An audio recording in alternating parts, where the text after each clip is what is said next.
మనిషి అభివృద్ధి వేటుకు చాలా వరకు అడవులు నాశనమయ్యాయి. అలాంటప్పుడు అడవి జంతువులను చూడాలంటే డిస్కవరీ లేదా యానిమల్ ప్లానెటే దిక్కు. అదే డబ్బున్న వాళ్ళైతే వైల్డ్ సఫారీకి వెళ్తారు.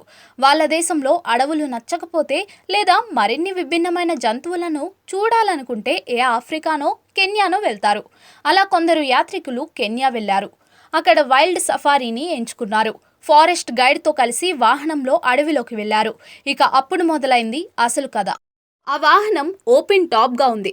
గైడ్తో కలిసి 5గురు ఆ వాహనంలో ఉన్నారు.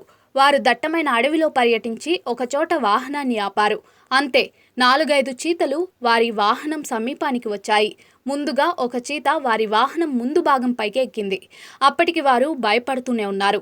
వాహనాన్ని ముందుకు వెళ్లనిచ్చే పరిస్థితి లేదు. అలా వెళ్తే వేటాడుతాయని గైడ్ సైగలు చేస్తున్నారు. ఒక చీత వాహనం పై భాగంలోకి ఎక్కగానే మరొకటి దానినే అనుసరించింది. ఇలా 4 వరకు ఆ వాహనంలోకి వచ్చేశాయి. అందులో ఉన్నవారికి చుక్కలు కనిపిస్తున్నాయి. 2 చీతలైతే వాహనం పై భాగంలోకి ఎక్కి సయ్యాటలాడాయి.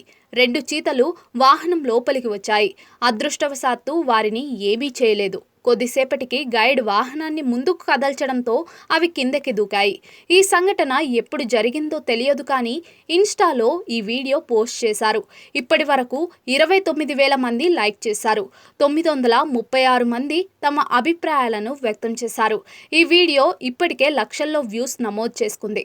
ఆ వీడియో చూసిన వారు రకరకాలుగా స్పందిస్తూ ఉన్నారు. వైల్డ్ సఫారీ అంటే ఇదే అని కొందరు, చావు నోట్లో తలపెట్టి బయటికి వచ్చారని మరికొందరు, ఇలాంటి అనుభూతి ఎన్ని కోట్లు ఖర్చు పెట్టినా దక్కదని ఇంకొందరు కమెంట్స్ చేస్తున్నారు.